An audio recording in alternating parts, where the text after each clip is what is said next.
Hello, I'm Raghu Raghavan. I'm a professor of mental health and I work in the UK. About 1 in 4 people experience mental ill health or mental distress sometime in their lives around the world. People with mental illness experience stigma and negativity by their own families and their friends and also the people from their neighborhood.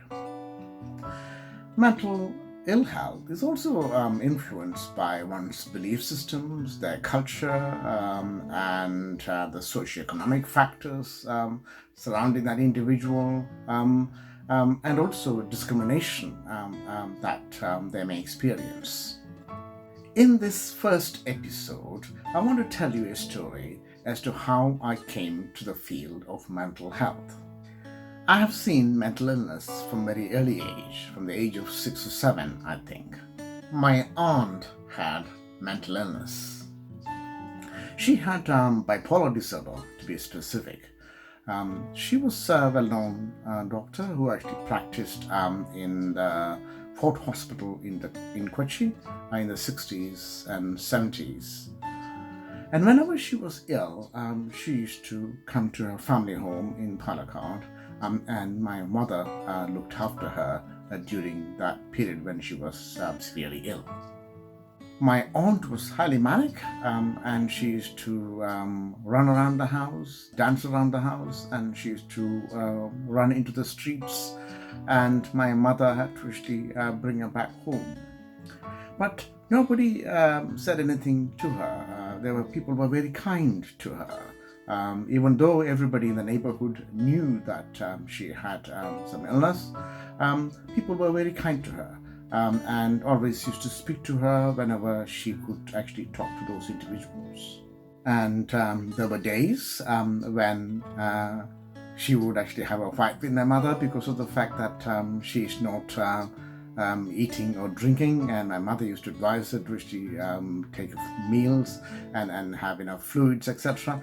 But she never complied to those things. And hence they used to have an argument, and that would actually get into a bigger argument, and then there would be angry episodes, etc. And I watched all those things at the age of 6 or 7, and I used to be quite frightened at first.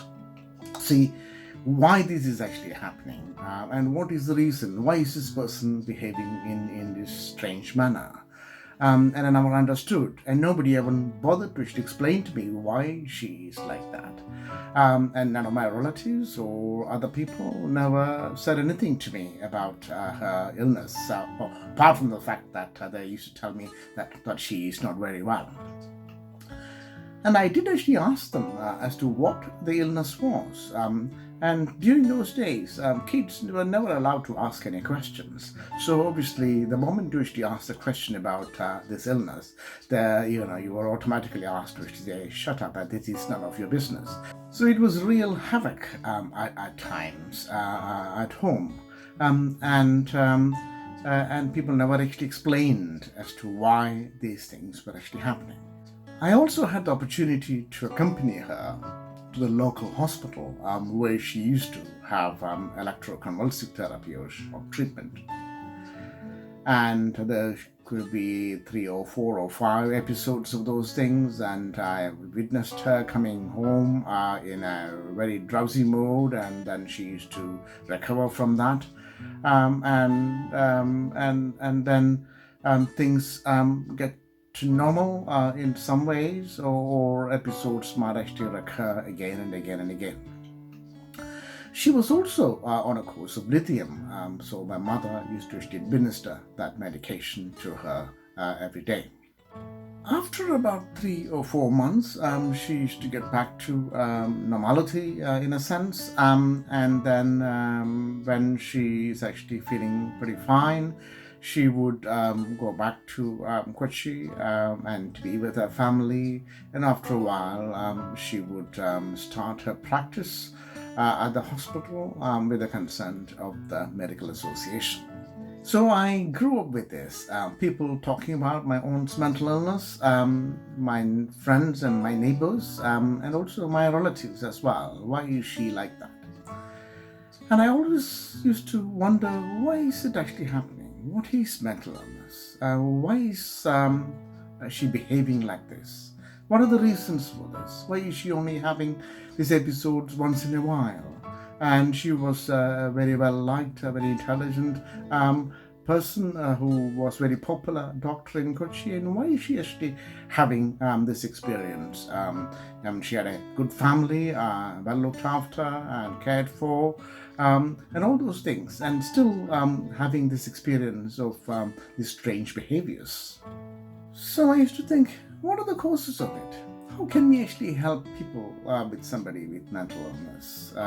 What are the best ways of actually supporting people? And I used to think one day that when I grow up, I would be able to work with those individuals. It was never planned at that time. Obviously, it was just a hope. And I went along and completed my degree, and I took up psychology as a main, and then mastered the subject, and went further into doctoral studies, etc. In my next episode, I'll talk about how society attributes the label of madness to a person who does not conform to social norms. Thank you, and I hope I'll see you again.